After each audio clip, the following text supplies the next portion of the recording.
Bienvenidos a Lipid Talks, el podcast donde los lípidos dejan de ser un simple dato de laboratorio y se convierten en una herramienta poderosa para la prevención de enfermedad cardiovascular.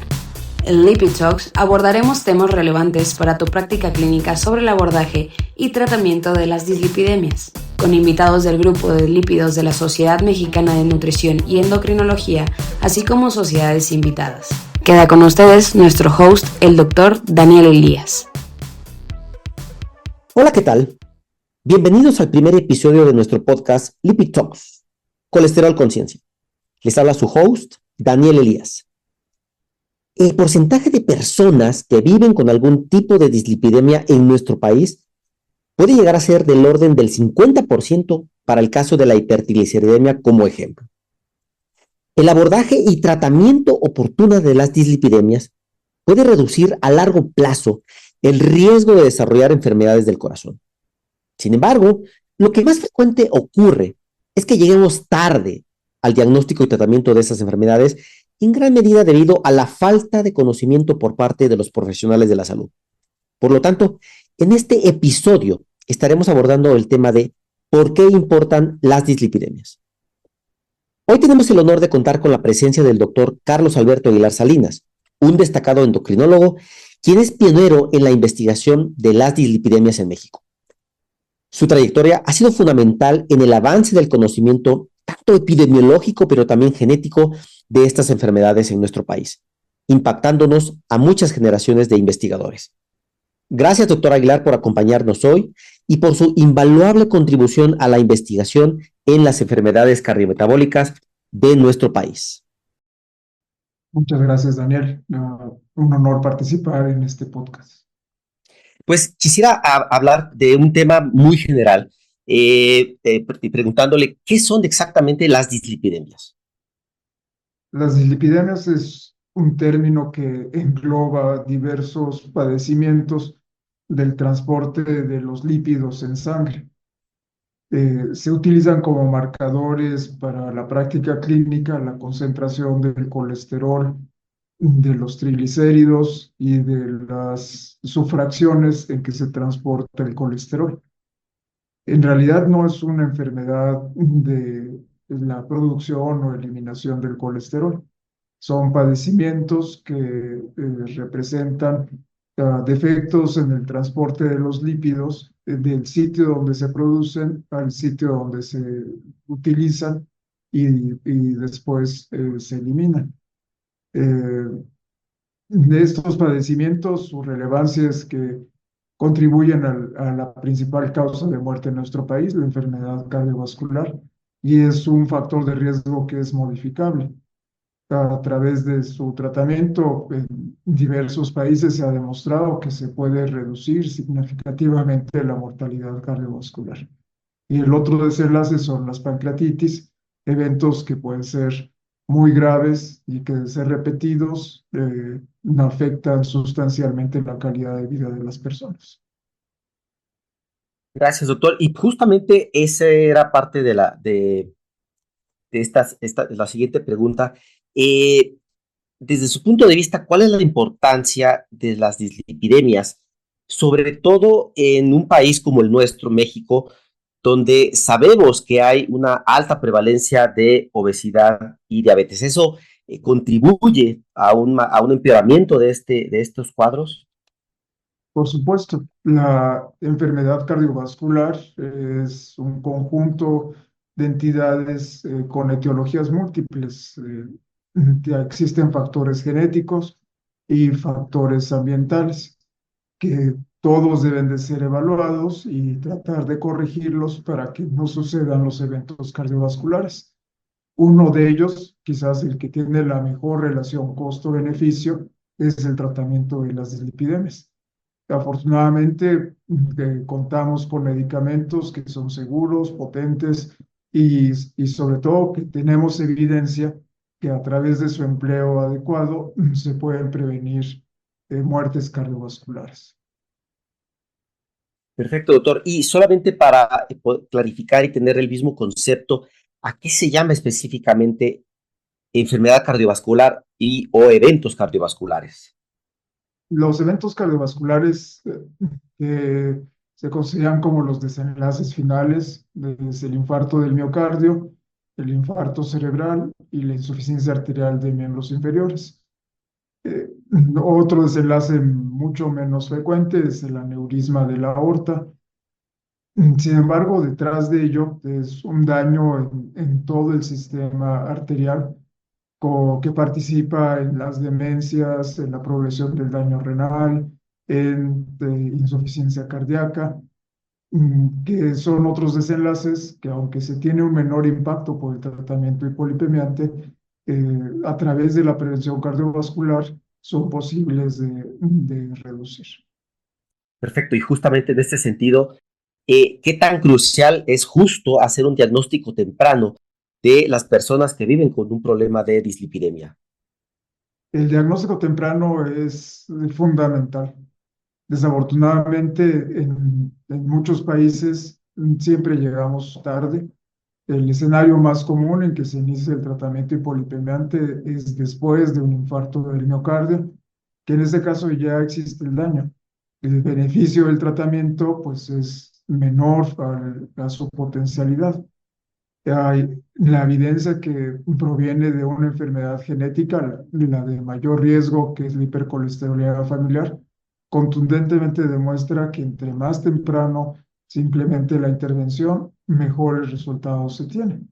En estudios basados en población se demuestra que si uno empieza el tratamiento a la edad de 8 años, la mortalidad cardiovascular se empata con el de la población general, es decir, una enfermedad de alto riesgo de infartos que antes en los 60 era sinónimo de muerte temprana, se ha logrado reducir la mortalidad a lo que se espera para esa población, o sea, se elimina todo el riesgo atribuible al padecimiento.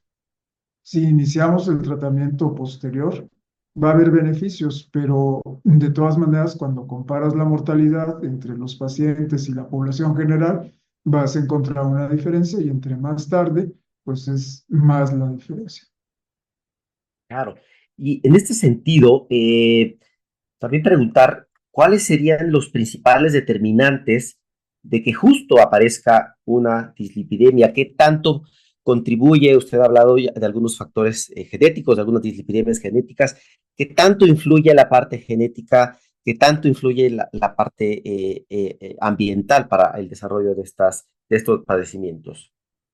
Todas las enfermedades crónicas que contribuyen al riesgo cardiovascular tienen un componente genético y un componente ambiental. Aún enfermedades que su causa primaria son mutaciones, como el caso de la hipercolesterolemia familiar, también tienen un componente ambiental. Recientemente se publicó por el grupo de la Sociedad Europea de Aterosclerosis que la obesidad, los factores de riesgo ambientales suman un porcentaje muy importante del riesgo cardiovascular en pacientes con hipercolesterolemia familiar. Entonces, esto es en uno de los extremos de la línea de distribución. En la mayoría de los casos, es la suma de combinaciones poligénicas de diversos rasgos que per se uno solo no explica la enfermedad, pero cuando se suman, tienen una aportación importante para que se acumule o se produzca en exceso las lipoproteínas que transportan el colesterol y los triglicéridos. Y a ello se suma el estilo de vida, la obesidad, que magnifica la severidad del padecimiento. Sabemos, doctor, que usted tuvo su entrenamiento como médico internista y como endocrinólogo en los finales de los años 80 y luego de ello, en los años 90, tuvo un entrenamiento específicamente en lípidos durante 3 años en la Universidad de Washington. Desde entonces y desde su regreso a México, usted se ha enfocado al diagnóstico, tratamiento, a investigación clínica en el área de lípidos, pero también de otras enfermedades cardiometabólicos. Pongo estos datos como un antecedente porque mi siguiente pregunta va dirigida a, desde su punto de vista, justo cómo ha cambiado el abordaje y manejo de las dislipidemias a lo largo de estos años y sobre todo qué impacto ha tenido la investigación básica y clínica para que hayan ocurrido estos cambios. Gracias por la pregunta, Daniel. Ha habido un cambio notable entre las guías de práctica clínica, todo ello derivado de estudios clínicos controlados. La tendencia actual de medicina basada en evidencia ha modificado sustancialmente las recomendaciones. En los años 80, pues el estudio de las dislipidemias se centraba básicamente en la identificación de las hiperlipidemias primarias. En la actualidad, el objetivo es reducir el riesgo de eventos cardiovasculares en toda la población, que sin duda pues, es mucho más costo eficaz y con una trascendencia social enorme. Las, los diversos medicamentos han sido objeto de análisis en estudios clínicos con seguimientos de varios años, con varias decenas de pacientes y consistentemente han demostrado que bajar la concentración del colesterol LDL, de la polipoproteína B, previenen eventos cardiovasculares. Y todavía falta generar más evidencia. Está en curso un estudio para la lipoproteína A y para los triglicéridos todavía desafortunadamente no se cuenta con un medicamento con la potencia suficiente para prevenir eventos cardiovasculares, pero existen dos grupos de medicamentos con esa potencialidad en estudios fase 3. Creo que los cambios que se han dado nos obligan a cualquier médico, cualquier profesionista de la salud a involucrarse en este tema, porque es la primera causa de muerte y sobre todo a través de la intervención se puede reducir sustancialmente el riesgo de muerte cardiovascular. Claro, y justamente respecto a esto que nos acaba de mencionar, doctor, sabemos que México, como en muchos otros países, en la atención primaria se atiende en muchos casos, se ve a un alto porcentaje de la población. ¿Qué recomendaciones daría usted justamente a este personal de atención primaria para mejorar el diagnóstico y manejo de las personas que viven con dislipidemias? El manejo de todas las enfermedades metabólicas se requiere un cambio conceptual mayor.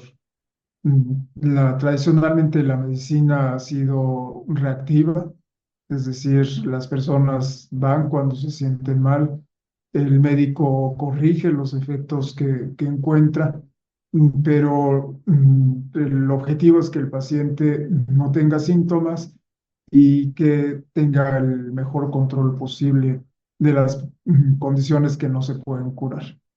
En el caso de la enfermedad cardiovascular, el enfoque es preventivo, no es reactivo.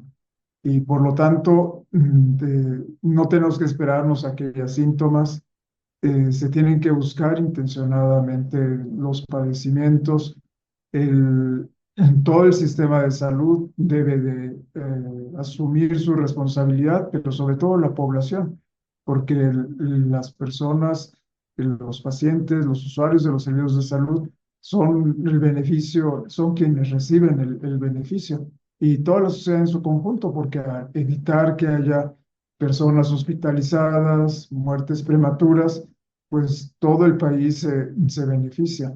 El médico de primer contacto juega un papel fundamental. Él es quien va a atender a la mayoría de las personas. En las encuestas nacionales de salud muestra que aproximadamente el 40% de los adultos en México tienen una concentración del colesterol LDL que amerita una intervención. Entonces, ese volumen de pacientes es imposible que los especialistas lo puedan atender. El médico de primer contacto debe de cambiar sus prácticas y tener una visión de largo plazo. No suspender los tratamientos hipolipemiantes en cuanto se alcance el objetivo terapéutico y conocer de manera adecuada cuál es la meta de tratamiento. No es bajar unos cuantos miligramos de colesterol, no es alcanzar el rango de referencia de los laboratorios.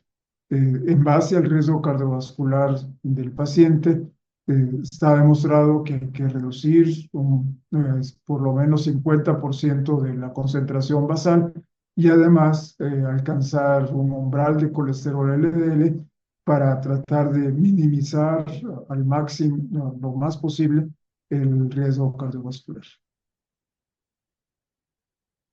Me hacía mucho sentido, doctor, este dato que daba de un error común de que se suspenda el tratamiento hipolipemiante una vez que se ha alcanzado la meta. Es decir, muchas veces el paciente tiene el fármaco por 2, 3 meses, se alcanza la meta y muchas veces se suspende el tratamiento.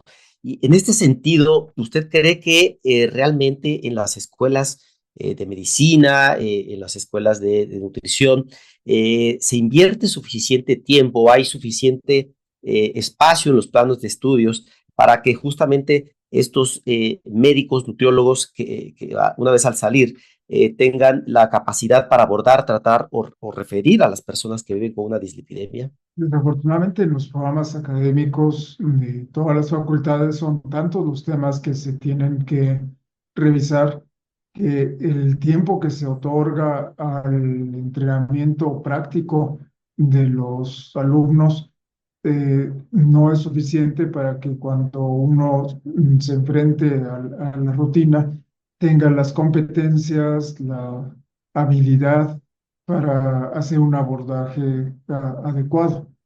El, la diabetes, todas las enfermedades metabólicas, las lipidemias, es las patologías que uno va a ver independiente de qué especialidad tenga. Eh, si tú ves el tiempo que se le dedica en todos los programas académicos a estos padecimientos, pues no pasa de unas cuantas semanas y en particular para dislipidemias, si hay 2 clases, son muchas, pero esto se aprende con la práctica, involucrándose en equipos multidisciplinarios. No, lo que puede hacer un profesionista de la salud aislado en su consultorio, sin el apoyo de un equipo multidisciplinario, pues es mucho menor. Es muy importante, pero es mucho menor del ideal alcanzado bajo si se cumple todos los estándares de tratamiento. Usted hablaba hace poco sobre la importancia de la prevención para que las epidemias no tengan consecuencias en el largo plazo. Y justamente la pregunta es, ¿por qué cree usted que es tan difícil cambiar el enfoque, no solo de los médicos, yo hablaría incluso del sistema de salud en general, para pasar de un sistema reactivo, es decir, para que seamos reactivos a uno proactivo, es decir, de llevar justamente mayores esfuerzos a la prevención en vez de solo tratar las complicaciones? Es un proceso cultural que abarca a toda la sociedad, desde el paciente que busca atención médica, los casos que son diagnosticados y que entienden que es responsabilidad de ellos y del sistema de salud prevenir los desenlaces. Y como mencionaba también, el médico de primer contacto, la infraestructura que apoya a la medicina de primer contacto, deben de sostener los esfuerzos a largo plazo. Debemos de contar con laboratorios que integren, que entreguen los resultados de un perfil de lípidos completo. A veces por cuestiones económicas la disponibilidad se limita al colesterol total, que sabemos pues es importante, pero no es suficiente la información que nos otorga para tomar las decisiones. Y en ocasiones, en algunos sistemas de salud se tiene que enviar a segundo nivel para conocer el colesterol LDL, que es, eh, debería estar disponible en cualquier unidad de primer contacto. Se pierde tiempo, se gastan recursos. Un médico especialista que debería estar atendiendo otro tipo de padecimientos tiene que saturar aún más su ya compleja consulta. Entonces, creo que se requiere de un rediseño para pasar de una medicina reactiva a una medicina preventiva. Finalmente, también con el aumento en la telemedicina, pero también en las herramientas de inteligencia artificial, ¿cómo cree que estas herramientas pudieran cambiar o ya están cambiando la forma como se diagnostican y tratan las dislipidemias? El cambio tecnológico que estamos enfrentando y que vendrá en los siguientes años sobre todo en procesos, en verificar que los procesos se cumplan, en generar conciencia de enfermedad, en educar al paciente, en la auto, ah, que el paciente pueda saber a dónde se tiene que dirigir para lograr la atención y el tratamiento. Sin embargo, la interacción médico-paciente, esa va a persistir el resto de nuestra historia. Si el médico no logra transmitir la información y que el paciente la haga suya y que entienda que el primer responsable de no tener un infarto del miocardio somos nosotros mismos como individuos, eh, la inteligencia artificial será un apoyo, pero la incidencia no se va a modificar. Es muy valioso, debemos de usar los recursos, nos va a disminuir costos, nos va a aumentar la eficiencia, pero reitero, el empoderamiento del sujeto a través de la interacción médico-paciente, eso creo que eso nunca va a cambiar. Muchas gracias, doctor. Y finalmente, para cerrar este primer episodio, bueno, sabemos que recientemente fue anunciado que usted será nuevo miembro del Colegio Nacional de México, lo cual sin duda traduce un gran reconocimiento a su invaluable contribución a la endocrinología, las dislipidemias, las enfermedades cardiometabólicas y pues en general a la medicina de nuestro país.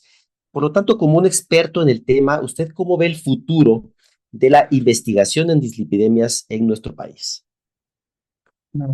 Gracias por el comentario, Daniel. La, Nosotros somos responsables de generar la evidencia que aplica para nuestra población, dado que es uno de los problemas más comunes, uno de los factores que contribuyen en más a la mortalidad cardiovascular. Tenemos que priorizarlo dentro de la investigación y a través del trabajo realizado por varios investigadores en el país se ha demostrado que existen peculiaridades que de no haber hecho esos estudios no hubieran sido identificadas. Eh, Existen alelos de susceptibilidad en la población de origen nativa americana que aumenta la susceptibilidad para tener enfermedades metabólicas. eh, Uno de ellos explica un porcentaje importante de la frecuencia tan alta que tenemos de niveles bajos de colesterol HDL. Eh, mm, es indispensable que demostremos que las intervenciones que han sido exitosas en otras latitudes, aquí se pueden llevar a cabo con los mismos o mejores resultados. Obviamente la intervención ya está validada, pero la forma de implementarlo tiene peculiaridades en cada grupo étnico por razones culturales, ambientales, económicas. La investigación que no se haga en el país difícilmente se va a poder hacer en otros lados. Aún población méxico-americana tiene determinantes sociales, culturales, ambientales en general, que no son las propias de la población mexicana. México es un país muy heterogéneo, incluso con un sustrato genético distinto, con un gradiente norte-sur, y que cada comunidad tiene que contribuir al conocimiento no solamente nacional, sino global. Todavía hay muchas de las epidemias primarias que no se conoce su etiología y que son más frecuentes en nuestra población que en otros grupos étnicos. eh, Cómo predecir la enfermedad cardiovascular. Está demostrado que las diferentes herramientas como la escala de Framingham en nuestra población no tiene un buen desempeño. tendremos que generar nuestras propias herramientas y demostrar que su aplicación cambia el pronóstico de vida y sobre todo la salud global de nuestro país. Pues muchas gracias, doctor Carlos Aguilar, por su tiempo y su conocimiento para este primer episodio de Lipid Talks. Y a ustedes que nos escuchan, los esperamos en nuestro siguiente episodio, donde estaremos hablando de lípidos, lipoproteínas y apolipoproteínas. Hasta la próxima. Lipid Talks es una producción del Grupo de Dislipidemias de la Sociedad Mexicana de Nutrición y Endocrinología. En la voz, Natalia Soto. Edición, Francisco Álvarez.